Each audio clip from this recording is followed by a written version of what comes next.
I still remember that day like it just happened. The air in the lawyer's office felt heavy, like it was soaked in money and greed. Grandpa was gone, and all that was left was his fortune. $41 million. That's the number the lawyer said, and right then, my cousins' eyes lit up like Christmas lights. I could already see the calculation in their faces. Who gets what? Who deserves more? Who's suddenly too important to even sit next to me? I wasn't the favorite grandson. At least, not in their eyes. I didn't drive a fancy car. I didn't show up in designer clothes. My job didn't sound impressive when you bragged about it at family dinners. And because of that, they thought they knew where I stood in the line. At the very bottom. When the lawyer started reading Grandpa's will, my cousins leaned back like royalty. One by one, the amounts were called out. Millions split. Houses handed over. Shares in companies divided. Every word out of the lawyer's mouth made their smiles wider. And me? Nothing. Not even a mention. I could feel the smirk from the cousin sitting closest to me. He didn't even try to hide it. He looked me dead in the eye and whispered, "Guess you got the wrong ticket in life." I wanted to say something. I wanted to tell him that money wasn't everything. That's what Grandpa always taught me. But the words stuck in my throat. Because honestly, it felt like maybe they were right. When the meeting ended, I grabbed my things and left. But my cousins weren't done. They saw my boarding pass sticking out of my jacket pocket. My ticket to Monaco. Grandpa's last request for all of us was to attend a memorial service there. And that's when the laughter started. Economy? One cousin chuckled. "No way." Another said, loud enough for everyone to hear, "You're really flying that cheap? With the money in this family?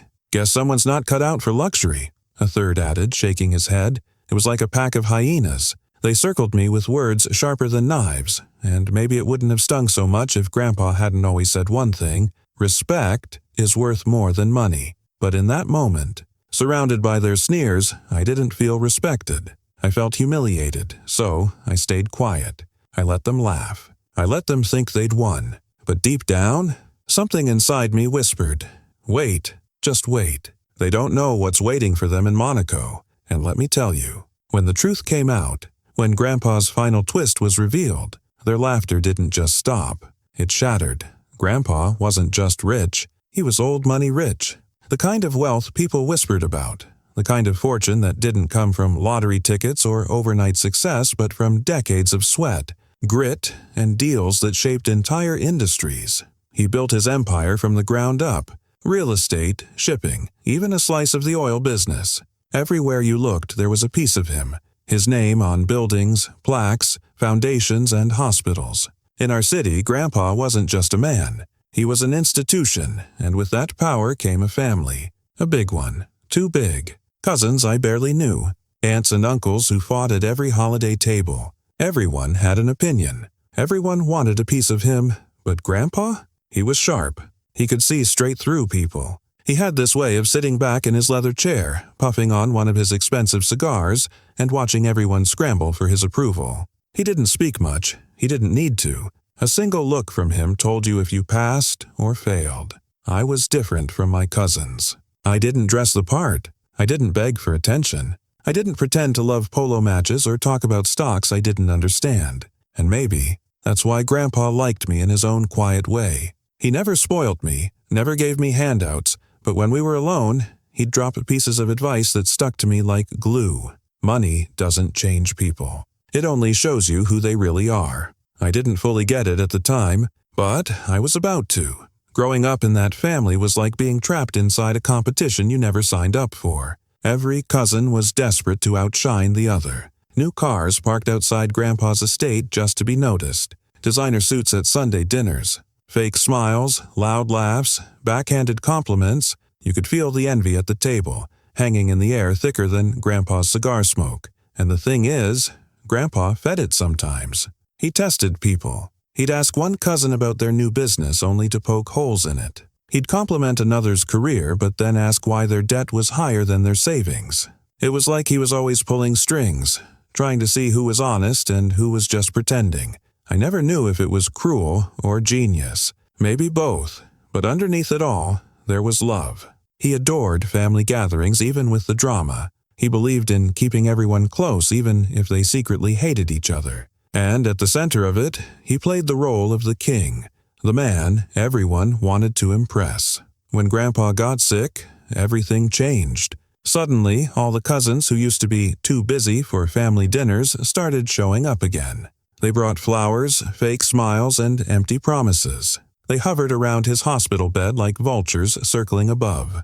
I visited too, but not with gifts or speeches. I just sat with him, sometimes in silence, sometimes listening to old war stories he'd told 100 times before. Stories about how he had nothing when he first started, how people laughed at him, and how betrayal pushed him to work harder. And in one of those quiet moments, he looked at me and said something I'll never forget. The world loves to laugh at you when you're small, but when the tables turn, that laughter dies fast. I didn't know it then, but those words were a warning. When Grandpa passed, the estate turned into a battlefield. The reading of the will was the opening shot. The lawyer's office was packed. Everyone came dressed like they were already rich. My cousins wore shiny watches and tailored suits, as if Grandpa would rise from the grave and hand them the crown for best-dressed heir. The aunts whispered in corners and the uncles compared notes like stockbrokers. Me? I sat in the back. No suit, no shiny watch, just me. The lawyer cleared his throat and the room went silent. He started reading. Houses, cars, investments, shares in businesses that made my head spin. Each line felt like fireworks to my cousins. Their names echoed in the room like a roll call for greed. To this son, to that daughter, to these grandchildren, every word was money. Every pause was suspense. And with each gift handed out, I could feel myself shrinking smaller and smaller in their eyes. Then came the silence. A pause. The lawyer shuffled his papers, looked up, looked around, then said something simple. That concludes the will. My name was never mentioned. Not once. The room froze. Then came the whispers. Then came the smirks. I felt their eyes on me, like I'd just been erased from the family tree. And that's when one cousin leaned in and whispered those words that burnt into me. Guess you got the wrong ticket in life. They didn't know it yet. But Grandpa wasn't finished. His will wasn't the end. It was only the beginning. Because in Monaco, a secret waited. And it was bigger than anything in that office. It started small, smirks, side comments, a laugh too loud at something that wasn't funny. But little by little, they weren't even trying to hide it anymore. The day after the will was read, my cousins gathered like it was some kind of victory party. They weren't mourning Grandpa. They weren't remembering his life. They were celebrating themselves, their win. One cousin pulled up in a brand new sports car, the kind that screams midlife crisis and money to burn. He revved the engine so loud outside the lawyer's office that heads turned. And as he stepped out, he looked right at me, grinning, like he had just won a championship. "Not bad for a day's work," he said, tossing his keys in the air. "Guess hard work does pay off, when you're Grandpa's favorite." Another cousin rolled up with shopping bags, bragging about the designer stores she already hit. "This is just the beginning," she laughed. "I mean, come on.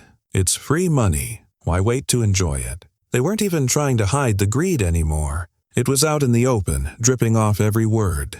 And me? I stood there, quiet, holding on to my ticket to Monaco. The mocking only got worse. One cousin caught sight of my old, beat-up car in the parking lot. He smirked and said, "Man, didn't Grandpa leave you at least enough for a paint job? Or are you saving up to finally get a car with air conditioning?" The others laughed like it was the funniest joke they'd ever heard. I wanted to fight back. I wanted to tell them Grandpa always warned me about greed, that he didn't care about appearances. He cared about character. But deep down, I knew arguing wouldn't change a thing.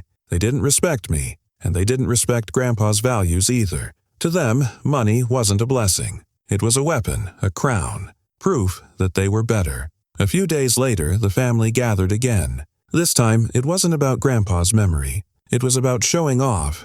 New watches glistened on wrists. New clothes, new jewelry, new stories about extravagant purchases. My cousins bragged about investments, vacations, and luxury cars.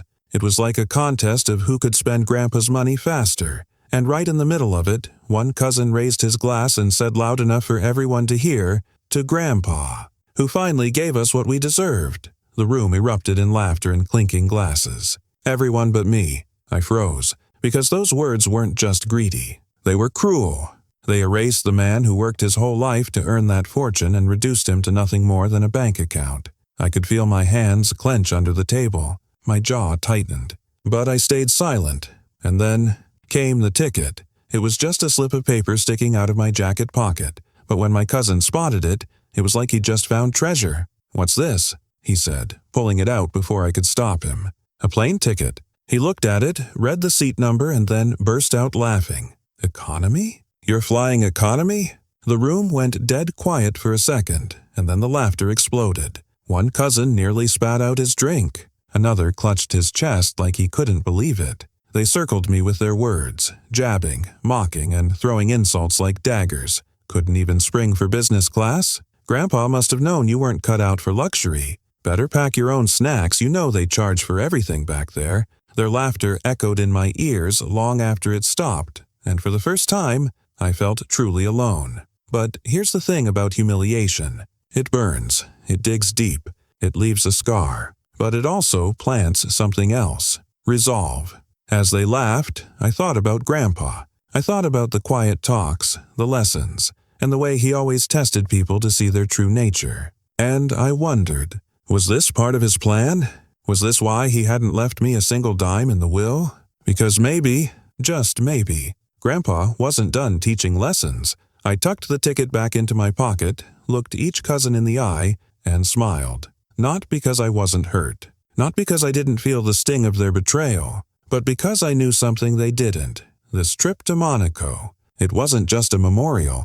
It was a turning point. And when the truth came out, their laughter would turn into silence. The kind of silence you never forget. The weeks after the will was read were the longest of my life. Everywhere I turned, my cousins were parading around with Grandpa's fortune. One cousin bought a mansion in the hills, and he made sure the whole family was invited to the housewarming. The marble floors gleamed so bright you could see your reflection. He gave everyone tours of the wine cellar, the movie theater, and the infinity pool. And the entire time I could feel his eyes on me, waiting for me to look impressed, waiting for me to admit that he had won. Another cousin rolled up in a brand new luxury SUV, windows tinted so dark you couldn't see inside. He parked it right in front of my old car, blocking me in, before tossing me the keys like he was being generous. "Here," he said, "try sitting in a real car for once." The others laughed. I didn't. Then came the family dinners. What used to be simple gatherings turned into showdowns.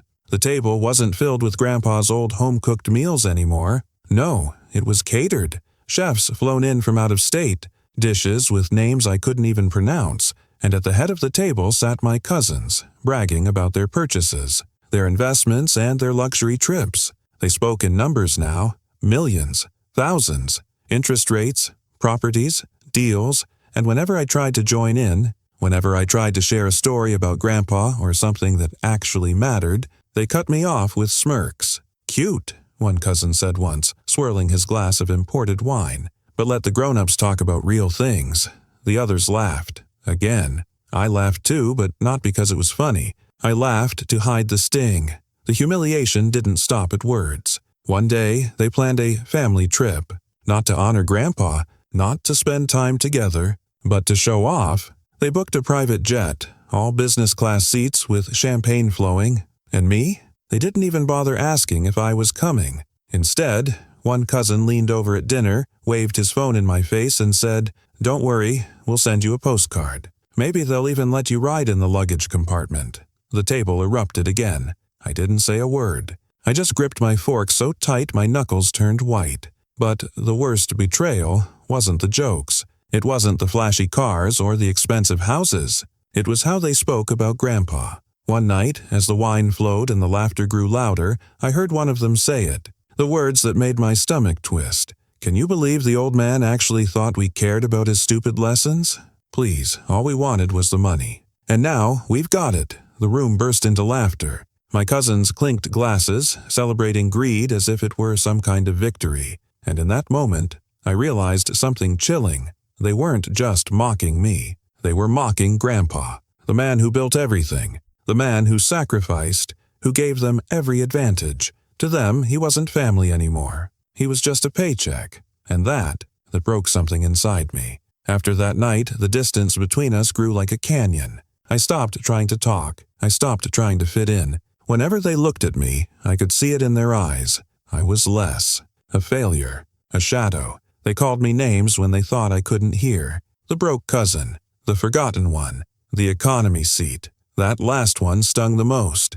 The economy seat. They said it so often it became my nickname behind my back. I'd walk into a room and I could hear the whispers. The snickers. The inside jokes are at my expense, and still, I stayed quiet. Because even though I felt humiliated, even though every word carved a scar into me, I remembered something Grandpa once told me. A fool celebrates early. A wise man waits until the last card is played. They thought the game was over. They thought they had won. But Grandpa still had one more card. And I was the only one holding it. And that card was waiting in Monaco. The night they found my ticket was the lowest point.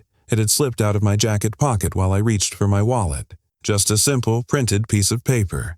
A ticket to Monaco. Seat 34C, economy. My cousin snatched it up before I could even react. He held it up like he'd uncovered gold, and the laughter started before he even finished reading it out loud. 34C? That's in the back. You know what that means, right?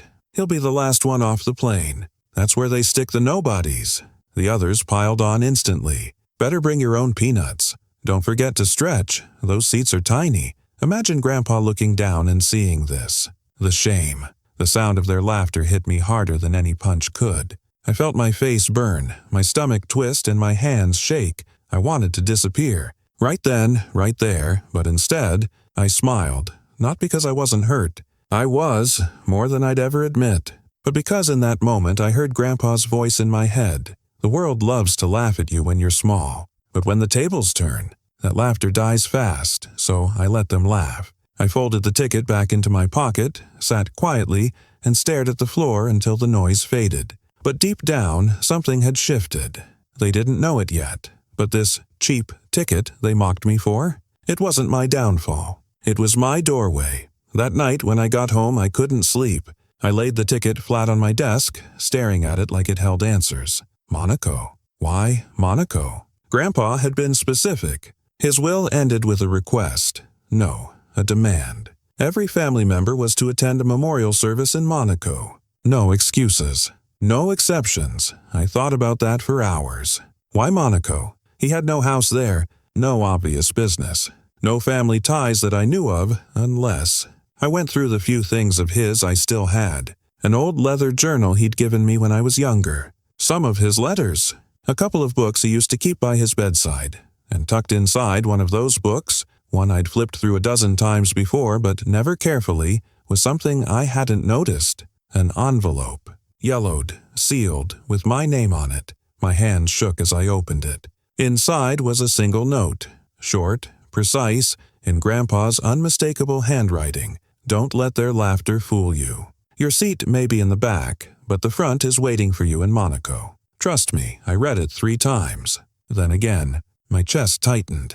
My hands tingled. Was this it? Was this the reason he hadn't left me anything in the will? Was he saving something bigger? Something hidden? Something none of them knew about? I leaned back in my chair, staring at that note, and for the first time since the will was read, I smiled. From then on, the humiliation no longer felt like a wound. It felt like fuel. Every laugh, every insult, every smirk from my cousins only added weight to the promise I felt in Grandpa's words. They thought I was the forgotten one, the broke cousin, the economy seat. But Grandpa knew different, and soon they'd know too.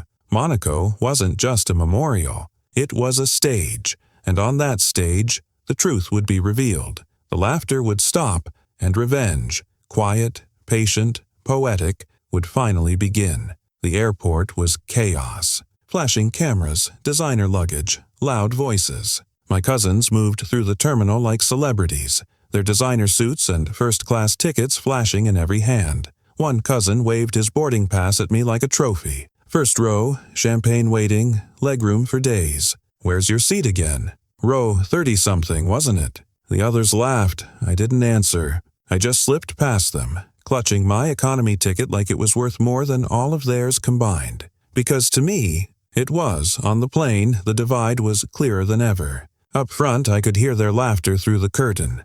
Glasses clinking. bragging about the cars they'd bought, the vacations already planned, and the money they had yet to burn. And me, cramped in the back, middle seat. No champagne, no space. Just silence. But inside my jacket I held the note Grandpa had left me. I read it again and again as the engines roared. Your seat may be in the back, but the front is waiting for you in Monaco. Every word steadied me. Every line reminded me that this wasn't the end of my story. It was the beginning. When we landed, Monaco sparkled like something out of a dream. The sea glistened, the streets buzzed, and the air smelt of salt and money. My cousins fit right in, strutting through the luxury hotels, renting sports cars and booking penthouses. And me? I checked into a small room off the main strip. No view, no champagne on ice. Just 4 walls and a bed. But I wasn't here for comfort. I was here for Grandpa. The memorial was set for the next evening, in one of the oldest estates in Monaco, a place I'd never heard of, yet Grandpa had secured it before he died. That alone felt strange. Why here? Why not at home? The question gnawed at me until the night finally came. The estate was breathtaking. Marble steps, gold chandeliers, walls lined with history. It didn't look like a place for mourning. It looked like a place for revelation. And revelation was exactly what it held. The lawyer stood at the front of the grand hall, his voice echoing against the vaulted ceilings. Thank you all for being here tonight. Before we begin the memorial, there is one final matter your grandfather asked to be addressed here, and only here. His last message. The room went still. My cousins exchanged confused glances. Their smirks wavered. Even I felt my heart pound in my chest. The lawyer unfolded a letter, Grandpa's handwriting. His voice shook slightly as he read, "To my family. If you are hearing this, then I am gone.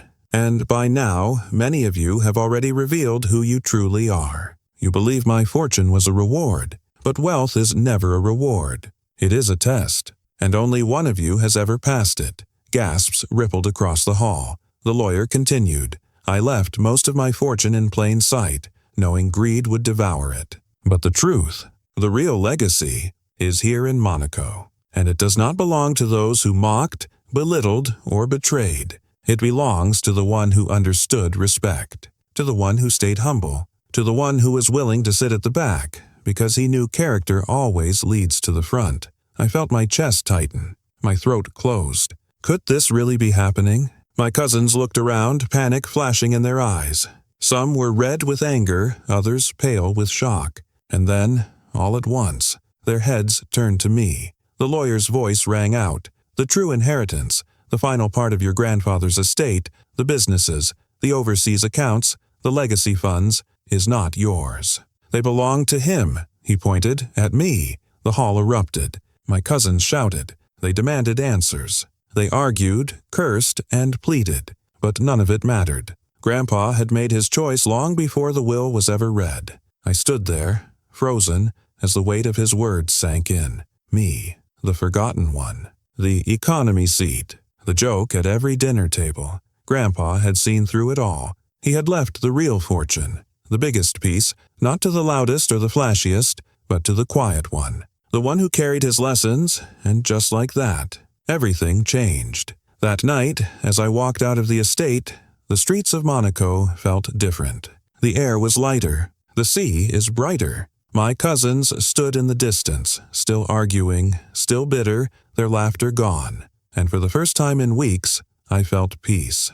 Not because of the money, but because Grandpa was right. Respect outlives riches, and greed always loses. The room was chaos. Voices clashed against marble walls, fists slammed against tables, and the sound of greed filled the air louder than the chandeliers above us. My cousins weren't laughing anymore. Their perfect suits looked wrinkled. Their polished words cracked under the weight of disbelief. "No way," one cousin barked. "This is a mistake." He was old. He didn't know what he was doing. Another snapped. "This isn't legal. It can't be." A third shouted, pacing like a caged animal, but the lawyer stood steady, calm, his voice cutting through the storm. "Your grandfather was very clear. What was left in the public will was only a fraction.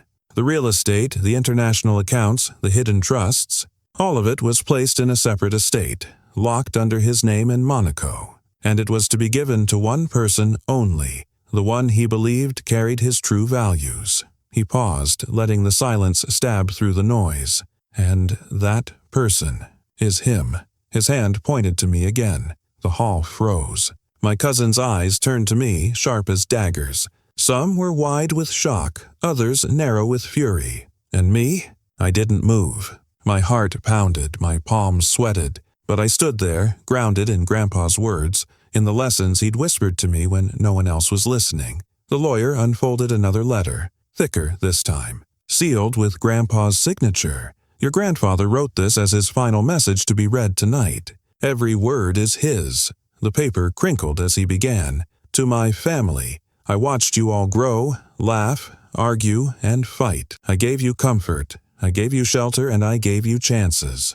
But in the end, I saw what money did to you. Some of you treated it like a crown, others like a weapon. You thought I didn't notice, but I always noticed. My cousins fidgeted, their smugness draining away. Wealth is not a gift. It is a mirror. It shows what is already inside you. And what I saw disappointed me. The lawyer's voice carried heavily in the silence. But there was one among you who never begged, never bragged, never treated money like a throne. He sat quietly, even when mocked. He respected me, even when others only wanted from me. He remembered what truly matters. And so, to him, I leave the true inheritance, not to reward, but to continue my test. For him to prove that respect, patience, and humility can outlast greed. The words cut like knives. My cousins shifted in their seats, unable to look at each other. The lawyer set down the letter, then raised another folder. Inside this estate is everything your grandfather never showed you. Properties across Europe, investments hidden under private trusts, a fund designed not just for wealth but for growth, charities, scholarships, and businesses he wanted to support. And it is all signed over to him. He nodded toward me again. I felt the weight of the room shift. It wasn't just about money anymore. It was about legacy, responsibility, trust. And in that moment, I understood why Grandpa hadn't mentioned me in the first will. He wasn't leaving me scraps. He was leaving me the foundation. The heart of everything. My cousins erupted. This isn't fair. We deserve a share. He was senile. The lawyer cut them off sharply. Your grandfather anticipated this reaction, which is why he left one final condition. The room went silent. The lawyer read the last line slowly, deliberately. If anyone in this room contests this decision, if anyone tries to drag this through court for greed, they will forfeit what they have already received. Their inheritance will dissolve into the fund under his control. Gasps echoed. My cousins froze. It was a trap, a final test. Grandpa had known exactly what they would do, and he had built a safeguard against their greed. One by one, their faces fell. The fury drained, replaced by fear, because they realized, if they fought me, they'd lose everything. And for the first time since the will was read, they were silent. I stood there, feeling the weight of every eye on me. But instead of shrinking, I lifted my head, not in arrogance, not in pride, but in respect. Grandpa, I whispered under my breath, you really thought of everything. And in that moment I knew. The lesson was complete. The money didn't matter. The title didn't matter. What mattered was that Grandpa's voice, his wisdom, his legacy, had cut through the noise. And now it lived in me. The joke wasn't on me, it was on them. The hall was quieter than it had been all night. No more laughter. No more champagne-fueled smirks. Just silence. The kind of silence that follows when pride has been shattered and the truth can no longer be ignored. My cousins sat there, slumped in their expensive suits, faces pale, lips tight, eyes darting to the floor. For the first time in my life, I saw them small. Smaller than the money they had flaunted, smaller than the titles they had stolen, smaller than the arrogance they had worn like armor. And me? I didn't gloat. I didn't laugh. I didn't even speak, because Grandpa had already said everything that needed to be said. As we left the estate that night, I walked past them. They didn't look at me. Not a word. Not a smirk. Not even a whisper. They had mocked me for my ticket. They had mocked me for my silence. They had mocked me for being less. But in the end, they were the ones left behind. I wasn't the one humiliated anymore. They were. The next morning, I sat by the port of Monaco. The water glittered in the sunlight, boats rocking gently against the docks. The city was alive with luxury, but I didn't see yachts or casinos. I saw something else. I saw freedom. I thought about Grandpa, about how clever he'd been, about how much trust he had placed in me, not just with money, but with the meaning of it. Because this wasn't just about inheritance. It wasn't about who got what. It was about character. About who you became when the world thought it could measure your worth with dollar signs. And that morning, for the first time in years, I felt proud of myself, not for what I had now, but for what I didn't lose along the way. Back at the hotel, my cousins were checking out. They looked tired, broken, defeated. They didn't speak to me. They couldn't, because deep down, they knew. They had failed Grandpa's test, and I had passed it. When my plane ticket home arrived in my inbox, I couldn't help but laugh. Economy. Again. And you know what? I smiled as I booked it. Because seats don't define you. Planes don't define you. Money doesn't define you. Character does. And Grandpa had made sure they, and the world, would never forget it. That day in Monaco, the story ended. But the lesson lived on. They had millions in their hands, and nothing in their hearts. I had respect, legacy, and the one thing they could never buy: vindication.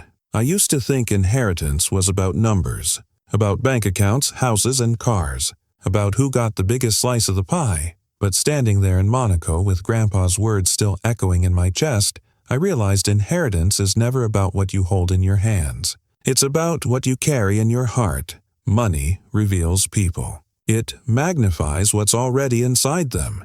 If you're greedy, money makes you hungrier. If you're arrogant, money makes you louder. But if you're humble, money becomes something else entirely. It becomes a tool, a way to build, not to boast, a way to lift, not to mock. My cousins never saw that. They thought Grandpa's fortune was a finish line, that if they just ran fast enough, pushed hard enough, grabbed tight enough, they'd win.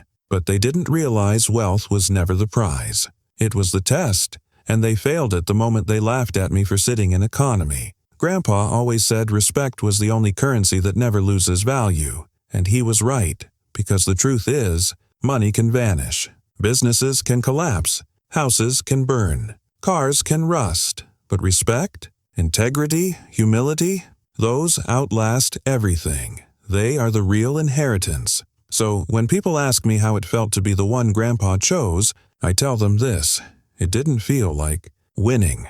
It felt like responsibility. Responsibility to carry his values. Responsibility to prove that humility can hold more weight than arrogance. Responsibility to show that you don't have to shout the loudest to be heard. My cousins thought I was weak. They thought sitting quietly meant I didn't matter. They thought mocking me made them bigger. But in the end, silence spoke louder than their laughter, and humility outlived their greed. If you've ever been belittled, if you've ever been mocked for not having enough, if you've ever been laughed at for sitting in the cheap seats, remember this: seats don't define you. Money doesn't define you. Other people's opinions don't define you. Your character does. And one day, when the noise fades and the show is over, character is the only thing that remains. Grandpa knew it, and now, so do I. That is the real inheritance: respect, humility, and the strength to stand tall, even in the back row.